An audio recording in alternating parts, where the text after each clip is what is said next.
तो hello to all of you. आज हम लोग नेक्स्ट क्लास कर रहे हैं अपनी, जो कि हमारी है क्योंकि हम लोग अभी स्टूडेंट पोर्टल पे थे, अपने इस पे थे जीएसटी पोर्टल पे। स्टूडेंट पोर्टल पे हम लोगों ने कल क्या करा था, जीएसटी रजिस्ट्रेशन किया था। जीएसटी रजिस्ट्रेशन करने के बाद हम लोग ने जीएस लाइव पोर्टल पे आकर के हम लोगों ने कल एक क्लास देखी थी, जिसमें हम लोगों ने सर्विस के अंदर रजिस्ट्रेशन का पूरा पार्ट हम लोग सीख चुके हैं। क्या कि रजिस्ट्रेशन के अंदर ये जो जितने भी ऑप्शन है, क्या करते हैं और किस लिए इस्तेमाल होते हैं और इसे कैसे इस्तेमाल करना है। अब बात आती है हमारे लेजर्स की। सबसे इंपॉर्टेंट पार्ट ये है, ठीक है ना, इसे मैं सिर्फ ब्रीफ कर रहा हूँ। ब्रीफ करने के बाद इसी पे फिर से आएंगे हम लोग, एक क्लास पूरी पूरी इसी के ऊपर देंगे। सिर्फ अभी मैं क्या समझा रहा हूँ, इसको समझा रहा हूँ, इसको बहुत डिटेल में समझेंगे। करेक्ट है ना? पहले जानते हैं है क्या इलेक्ट्रॉनिक कैश। इसमें लेजर्स है। लेजर्स बेसिकली क्या होता है, आप लोगों को लेजर्स समझ में आता है ना। जैसे पहला है इलेक्ट्रॉनिक कैश डिजिट। ये क्या है? इलेक्ट्रॉनिक कैश डिजिट आपको ये बताता है कि आपके खाते में, आपके अकाउंट में कितने पैसे रखे हुए। मतलब क्या है, आप लोगों ने पहले पेटीएम तो इस्तेमाल करा था और अभी भी कुछ लोग इस्तेमाल करते हैं। पेटीएम से क्या होता है, पेटीएम से क्या होता है, जब आप किसी को पेमेंट करना चाहते हो तो पहले अपने बैंक से पेटीएम में ट्रांसफर करते हो, उसके बाद पेटीएम के थ्रू पेमेंट करते हो, है ना। गूगल पे से क्या होता है, आप डायरेक्टली अपने बैंक से पैसे ट्रांसफर कर सकते हो, है ना। तो ये it is a kind of Paytm, समझ लो कि जो भी आपके पास जीएसटी की लायबिलिटी आती है, वो आप किसके थ्रू पे करते हो, ऑनलाइन पे करते हो। तो पहले आपको क्या करना पड़ता है, इस पोर्टल के अंदर कैश डिपॉजिट करना पड़ता है। क्या करना पड़ता है, मतलब गवर्नमेंट को अपने कैश लेजर में पहले पैसा ट्रांसफर करना पड़ेगा, फिर यहां से पेमेंट होगी। कोई दिक्कत तो नहीं है? क्लियर है? तो वो पेमेंट आप जब आपके, अगर आपको देखना हो मेरे खाते में, मेरे अकाउंट में कितना कैश रखा हुआ है, तो आप इस पर क्लिक करोगे तो आपको नजर आ जाएगा कि आपके अकाउंट में कितना पैसा रखा।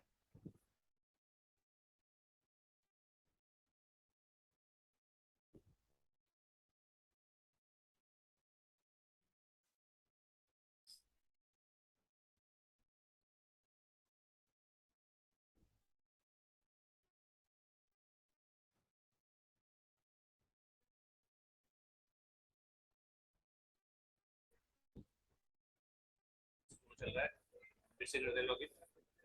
सर्विस पे गए, ये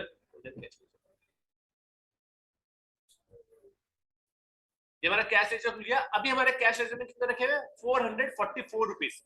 आज की डेट में हमारे पास कितना पैसा रखा हुआ, 444 रुपीज हमारे कैश रेजर में रखे हुए, क्योंकि इससे जितना भी पैसा आया होगा हमारे पास, हमने उसे अपनी लाइबिलिटी को पे ऑफ कर दिया होगा। आपको ये देखना है मेरा कैश का स्टेटस रहा क्या, मतलब कब कब कितना पैसा आया और कब कब कैसे गया, उसका पूरा लेजर की स्टेटमेंट निकालनी है। तो आप यहाँ पे क्लिक करो। क्लियर है? अब हम इसमें क्या करेंगे, 1 अप्रैल से स्टेटस देखते हैं, 22 से लेकर के आज की डेट तक, राइट। टू सेकेंड ऑफ 9 2022, और इसे गो करें। जैसे आपने इस पे क्लिक करा, आपके पास ये स्टेटस खुल के आया। इसको यहीं से रीड कर सकते हो आप, इसे एक्सेल में डाउनलोड भी कर सकते हो, ठीक है ना। इसको यहां से रीड करने में थोड़ी सी मिलने से डिफिकल्टी इसलिए होगी क्योंकि मैं ऐसे ड्रैग करूंगा, ऐसे करूंगा, तो आप लोगों को थोड़ा हो सकता है दिक्कत आए। तो मैं इसे एक्सेल में डाउनलोड करता हूँ, फिर आपको उसमें दिखाता हूँ, क्योंकि बात तो एक ही। तो आप एक्सेल में डाउनलोड कर लो। डाउनलोड हो गया, ठीक है ना। ये हमारा कैश लेजर है, स्टेटस है 1 अप्रैल से लेकर अब तक का, हमारे अकाउंट में कितने कितने पैसे आए और कितने पैसे हमने कहाँ कहाँ कैसे कैसे पेमेंट की। तो वो खुलेगा, हम देखते हैं। ये स्टेटस हमारे पास आ जाएगा। इसे मैं छोटा करता हूँ थोड़ा सा, जिससे कि एक स्क्रीन पे नजर आ जाए।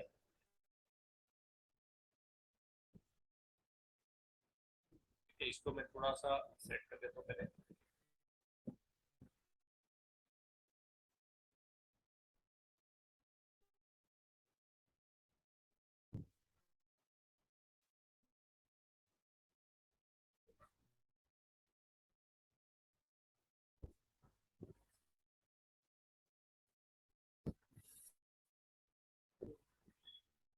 अब इसमें देखो,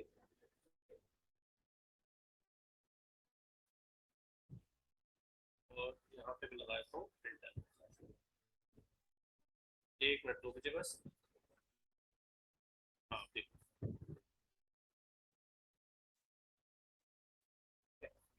इसमें है क्या,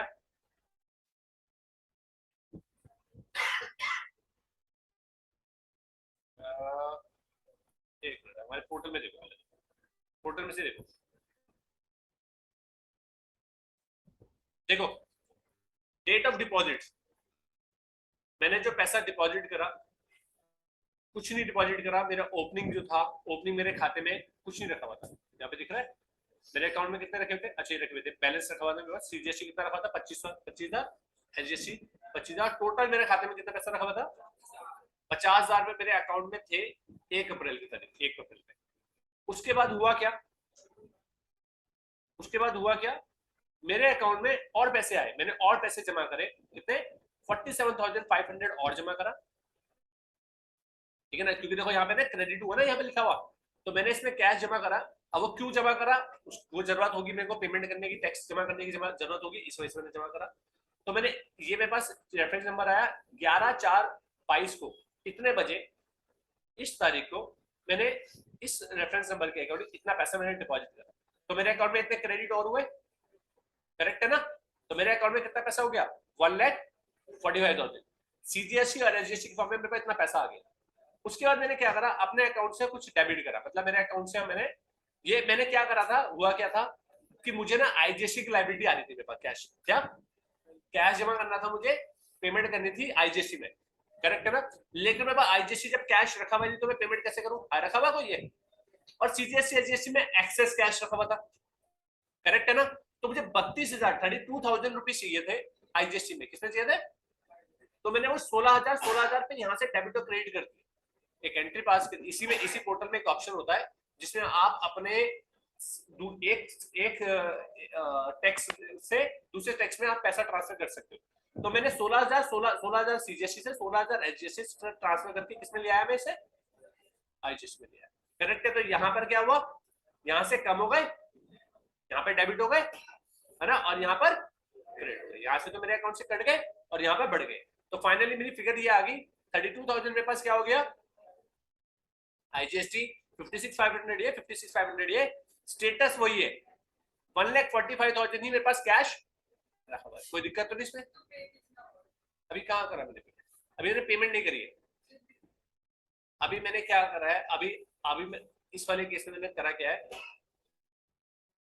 इस वाले केस में मैंने करा है कि मैंने अपना कैश जो मेरे पास सीजीएसटी एसजीएसटी में रखा हुआ था 72,500 को, इसमें से कुछ कैश हटा करके किसमें रख दिया, इसको ऐसे समझो, ऐसे एग्जांपल के थ्रू समझो कि जैसे मान लीजिए एक इंस्टॉलमेंट आपकी आपके मान लीजिए आपके फादर है, आपके फादर के अकाउंट में पैसे, आपकी ये आपकी जो इंश्योरेंस की प्रीमियम है वो आपके अकाउंट से कटती है, आपके अकाउंट से कटती है, तो आपके फादर ने क्या करा, थोड़ा सा पैसा अपने अकाउंट से निकाल करके आपके अकाउंट में ट्रांसफर कर दिया, देना तो फादर को ही है, दोनों जगह का पेमेंट किसको देना है, फादर को देना है, तो उन्होंने अपने अकाउंट से निकाल कर थोड़ा सा पैसा किसमें रख लिया, आपके अकाउंट में। तो सेम चीज यहाँ पर है, सीजीएसटी एचजीएसटी में इतना पैसा रखा हुआ था, मेरे पास जो लायबिलिटी आई होगी वो लायबिलिटी क्या है, ये मैंने बोला ना, इसके बारे में डिटेल में मैं पढ़ूंगा, आप लोगों को सब कुछ प्रैक्टिकली बताऊंगा कि आखिर हुआ क्या था उस केस में। अभी मैं ये बता रहा हूँ कैश लेजर मेरा क्या क्या कैसे कैसे वर्क कर रहा है।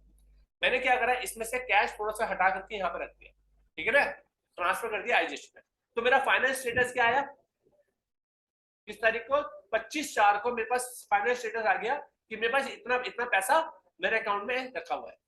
फिर मैंने क्या करा, मेरे अकाउंट से पैसा मैंने डिपॉजिट करा, क्या करा, फिर मैंने और पैसा, क्योंकि आईजीएसटी में मुझे और पैसे की जरूरत थी, मतलब मेरे पास कोई लायबिलिटी आई होगी जो मेरे को 32,000 से भी क्लियर नहीं होती, तो फिर मैंने कैश आईजीएसटी जमा करा 10,500 रुपए, और 10,500 रुपए मैंने कैश और जमा करा। ये समझ में आ रही बात, ये नहीं आ रहा, इसको समझ कर देख कर समझ में आ रहा, देखो जो चीज आपके अकाउंट में क्रेडिट हो रही है तो आपके अकाउंट में पैसा आ रहा है, नहीं आ रहा आरती, वो प्रीति नहीं आ रहा,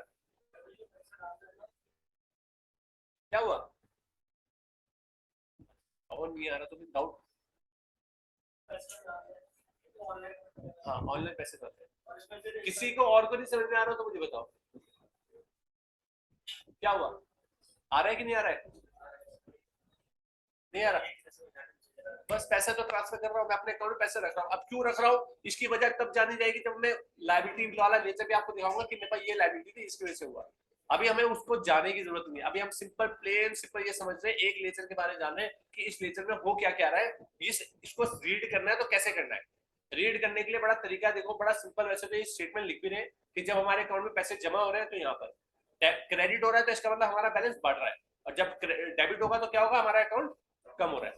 अभी 10,000 रुपये हमने अपने पैसे कैश जमा करे अपने अकाउंट से, अपने अकाउंट से पोर्टल में जमा करवाए आईजीएसटी फॉर्म में। क्लियर है? किससे? नहीं, मेरे बात का समझो, इस बात में समझिए, मैं बता देता हूँ क्या है इसका। आपने कि सर एक चीज बताओ, आपने आपके पास तो पैसे यहाँ पे रखे हुए थे, है ना? आपने पूछा कि सर एक चीज बताओ, पैसे तो यहाँ पर हमारे पास रखे हुए थे, इतने पैसे तो रखे हुए थे 56,500, 56,500, इसी में से ये 10,000 रुपये क्यों नहीं लिए थे? हमने अपनी जेब से पैसे क्यों जमा करे? क्योंकि मेरे पास जो है ना टैक्स की लायबिलिटी आई थी, जो ये वाली जो मैं सारी चीजें कर रहा हूँ ना, मार्च के महीने में मेरे पास कुछ टैक्स की लायबिलिटी आई थी, मार्च के महीने में पिछले साल के बाद।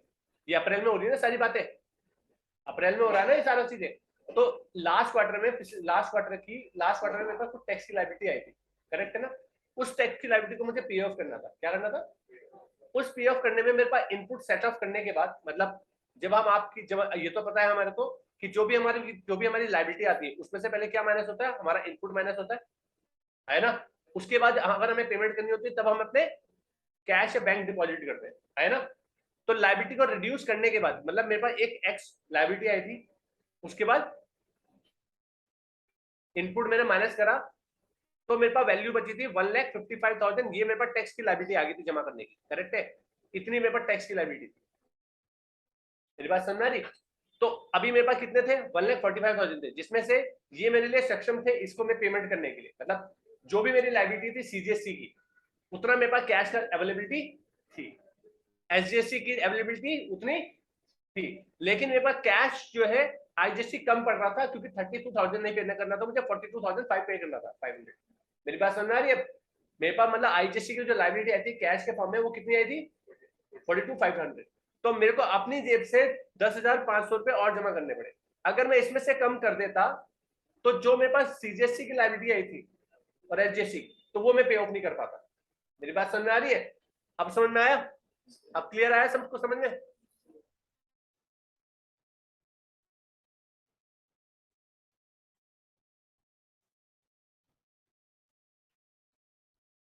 नेक्स्ट पेज में जाते हैं। अब नेक्स्ट पेज में हुआ क्या, देखो। अब जब तुम ये बोल रहे थे ना कि सर ये हो, मतलब कर क्यों रहे हम, तो पेज ऊपर चलिएगा ना। अब देखो पिछले पेज में कितनी लाइबिलिटी, कितना कैश रखा हुआ था हमारे पास? 1,55,000 अराउंड कुछ रखा हुआ था ना अमाउंट। मैं इसको एक्सेल में दिखाता हूँ क्योंकि यहाँ पे नजर नहीं आ रहा ना, तो देखो।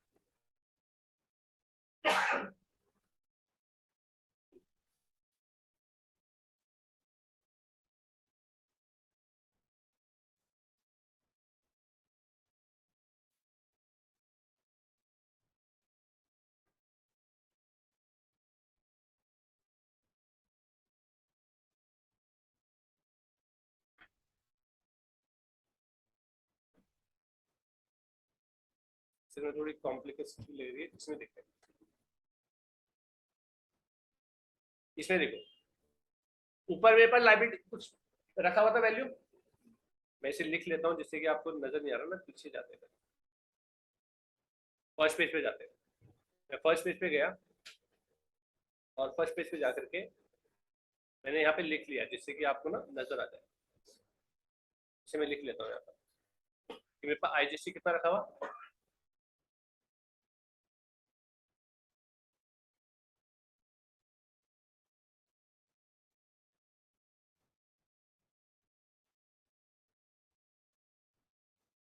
करेक्ट है? कितना मेरे पास रखा हुआ है कैश। अब मैंने क्या करा,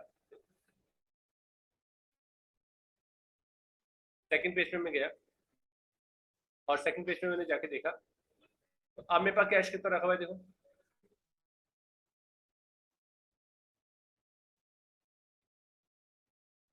एक मिनट,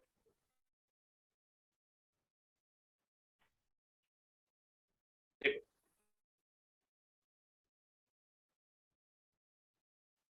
ये थी स्टेटस मेरे पास। अब क्या रखा हुआ है, मैंने क्या करा, पेमेंट करी। मेरे पास जो भी लायबिलिटी आई थी उसको मैंने पे ऑफ करा। वो पे ऑफ कब करा मैंने? पे ऑफ करा मैंने 12 मई को, 12 मई को मैंने क्या करा, पे ऑफ करा, मतलब अपनी रिटर्न फाइल करी होगी। तो उसमें मैंने क्या करा, मार्च की, देखो ये मार्च का पेमेंट है, लिखा हुआ है मार्च का। उसमें मैंने क्या करा, यहाँ पर इतना अमाउंट मैंने आईजीएसटी सेटअप करा। हालांकि मेरे पास कितने थे, 42,500, मैंने एक्स से जमा कर दिया था अपने अकाउंट में ना, करेक्ट है। लेकिन उसमें से सेट ऑफ कितना पेमेंट लाइबिलिटी में पता है, 45,120 जो मैंने पे ऑफ करा, ये 56,192 और 56,192। इसे खत्म करने के बाद मेरे पास बचा कितना कैश, 996। इसके बाद हुआ क्या, इसके बाद ये हुआ कि 22/7 मतलब अब मई तो चलेगी, तो अब मेरे को रिटर्न कब फाइल, किसकी फाइल करनी है, तो देखो ये तो कौन से क्वार्टर की रिटर्न फाइल करी मैंने, ये कौन सी रिटर्न क्वार्टर की करी है, ये तो मैंने करी है 21-22 की, 21-22 के मार्च की, मतलब क्वार्टर 4 की रिटर्न फाइल करी है, जिसमें मैंने ये वाली पेमेंट करी है। ये वाली तो वही है ना भाई, 21-22 की जो फोर्थ क्वार्टर की रिटर्न थी, नहीं समझ में आ रही बात भाई, जो लास्ट ईयर की, जो लास्ट क्वार्टर की जो रिटर्न थी, वो मैं अगले साल तो पे करूंगा। मैंने कब पे करी, रिटर्न फाइल करी वो मई में, करनी मुझे अप्रैल में थी, लेकिन वो लेट होते होते किसमें हो गई, मई में करनी पड़ी मुझे, करेक्ट है ना। मैंने मई में जमा कर दिया। अब मेरे फर्स्ट क्वार्टर की बात आती है, तो फर्स्ट क्वार्टर कौन सा, फर्स्ट क्वार्टर 22-23 का, इसका पेमेंट कब जाएगा, जुलाई में, जुलाई में जाएगा कि नहीं जाएगा। तो अब उसके लिए मैंने क्या करा, मेरे पास उस टाइम कैश कम पड़ा होगा, कैश क्या हो गया होगा मेरे पास, कम हो गया होगा। तो उसके लिए मैंने क्या करा, यहाँ पर कैश अपने अकाउंट में क्रेडिट करा, जमा करवाया, सीजीएसटी इतना, सीजीएसटी इतना, एसजीएसटी इतना और आईजीएसटी इतना, तब जाकर के मेरा बैलेंस इतना हो गया। कोई दिक्कत तो नहीं इसमें। इसके बाद मेरे पास थोड़ा सा पैसा और कम पड़ गया था, ठीक है ना, अगस्त के महीने में, ठीक है ना, जुलाई में मैंने जमा कर दिया था, फिर हो सकता है इंटरेस्ट पेनल्टी कुछ आई हो मेरे पास, तो मैंने और पैसा जमा करवाया, 15,000 रुपये और जमा करवाया, क्लियर है। जमा करवाने के बाद मेरे पास जो लाइबिलिटी आई वो इतनी आई, जो मेरे पास लाइबिलिटी आई, जो मैंने यहाँ से सेटअप कर ली। सेटअप करने के बाद मेरे पास कितना कैश बचा, फिर मेरे पास ये कैश बच गया, करेक्ट है, मेरे पास क्या कैश बचा, ये कैश बच गया। उसके बाद लास्ट में 20/8 को फिर मैंने पैसे जमा करवाए, लाइबिलिटी तो कुछ नहीं आई होगी, लेकिन इंटरेस्ट आया होगा, इंटरेस्ट वगैरह जरूरत आया होगा, तो टैक्स की लाइबिलिटी तो नहीं आएगी, लेकिन इतना इंटरेस्ट आया होगा जिसको मैंने डिपॉजिट करवाया, तो मेरा बैलेंस इतना फिर हो गया। इसके बाद मैंने क्या करा, थर्ड पेज में जाते हैं, आज के दिन में मेरे पास इतना पैसा, फिर मैंने क्या करा, जुलाई की, जो अपनी जुलाई की रिटर्न फाइल करी थी, उसमें मेरे पास जो लाइबिलिटी आई थी, उसमें से मैंने इतना सेट ऑफ डेबिट कर लिया, तो मेरे अकाउंट में से इतना माइनस हो गया।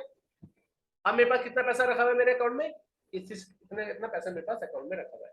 तो अब मैं इस महीने की जो रिटर्न फाइल करूंगा, अभी मुझे रिटर्न फाइल करनी है, ठीक है ना, तो मैं जो इस महीने रिटर्न फाइल करूंगा, उसकी जो लाइबिलिटी आएगी, उसके लिए पहले मैंने, अगर मेरे पास लाइबिलिटी आई कैश डिपॉजिट करने की, तो कैश को पहले डिपॉजिट करूंगा, फिर वहां से यहाँ से सेटअप करूंगा। आया नहीं आया समझ में, क्लियर समझ में आया ये वाला कैश का नेचर। अभी तुम्हारे लिए इसलिए इजी होगा क्योंकि मैं एक ही कंपनी को लास्ट तक लेकर चलूंगा, तो आपको समझ में आ जाएगा कि आखिर होता क्या है पोर्टल्स में, करेक्ट है ना। तो ये कैश का लेजर होता है, जिसको मैंने बड़ा डिटेल में समझने की कोशिश करी है, आई थिंक समझ में आ गया होगा आप लोगों को, ठीक है। इसका जो नेक्स्ट पार्ट होगा, जो नेक्स्ट लेजर होगा, वो हम लोग कल करेंगे।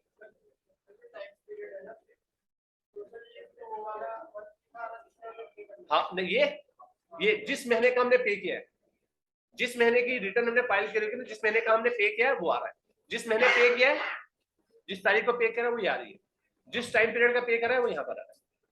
कोई दिक्कत तो नहीं इसमें। डेबिट का मतलब है हमारे अकाउंट से कटे, डेबिट मतलब हमारे अकाउंट से जो हमारे पास लाइबिलिटी आई थी, जो लाइबिलिटी आई थी अदर देन रिवर्स चार्ज, जो लाइबिलिटी हमारे पास आई थी वो हमारे यहाँ से डेबिट हुई है, क्लियर है। पेमेंट हुई है, गवर्नमेंट को पेमेंट करी है हमने अपने पोर्टल से, ये मेरा पोर्टल में पैसा रखा हुआ है, ये समझ लो मेरे पेटीएम में पैसा रखा हुआ है, ये मेरा स्टेटस दिखा रहा है कि भैया मैंने पेटीएम में कब ट्रांसफर किया था और फिर मेरे पेटीएम से कब पेमेंट हुई, समझ में आ गया। उसी तरीके से जब मेरे गवर्नमेंट के अकाउंट में मैंने पैसे कब जमा करे तो क्रेडिट दिखाएगा, क्योंकि मेरे अकाउंट में क्रेडिट होंगे ना, गवर्नमेंट के लिए तो क्रेडिट होंगे ना, वो भाई मेरे को पैसे वो देगी ना, मैंने पैसे गवर्नमेंट के खाते में जमा कर रखे, तो तब तो उनके लिए, तब तक के लिए क्या उनके लिए लाइबिलिटी है, और जब वो मेरे अकाउंट से कट जाएंगे तो मेरे अकाउंट से डेबिट कर देंगे, तो उनकी लाइबिलिटी रिड्यूस कर देंगे ना अपनी, कि भाई अब मेरे को हम गवर्नमेंट को कुछ पेमेंट नहीं करनी, इतना पैसा हमने यहाँ से आपकी तरफ से पेमेंट कर दी। समझ में आ रही बात ये है? डिपॉजिट कहाँ से होता है वो रिटर्न की बात है, वो हम आगे करेंगे। अभी क्या है, मैं एक एक स्टेप बाय स्टेप चल रहे हैं, अभी हम सिर्फ लेजर के बारे में समझ रहे हैं, डिपॉजिट कैसे करना है कैसे नहीं करना है वो हम लोग आगे देखेंगे। क्लियर है? इसी पोर्टल में हम फिर से आएंगे तो हमें और ज्यादा क्लियरिटी मिलेगी। क्लियर है? इसी जगह पे आएंगे। ठीक है, थैंक यू सो मच।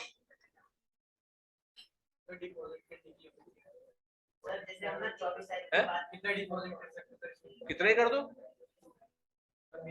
कितने कर दो, कितने भी कर दो, वो तो आपके अकाउंट में, आप अपने अकाउंट में कितने पैसे जमा कर लो। अभी आपके अकाउंट से कहीं जहाँ कोई ना रहे, आप अपने अकाउंट में यहाँ पे कहीं कितने जमा कर लो, है ना। जब उसकी जब लायबिलिटी आपके पास आएगी फिर उतना उतना उसे सेटअप करते रहते। क्लियर है? समझ में आ गई बात है? हाँ, चालान के थ्रू डिपॉजिट करा जाता है, तो चालान कैसे बनाया जाता है वो सिखाएंगे, बताएंगे आगे। करेक्ट है? मैंने बोला ना अभी, अभी हम कहाँ हैं, अभी हम यहाँ पर हैं, अभी हम यहाँ पर हैं इस जगह पे से, अभी हम इस जगह पे पहुंचे ही नहीं है। ये पेमेंट वाला सेक्शन है जो आप बोल रहे हो, तो उस टैब पे हम पहुंचे ही नहीं है। ये टैब्स है ना बहुत सारे, तो टैब से पहुंचने के लिए पहले हर एक टैब के बारे में जानना जरूरी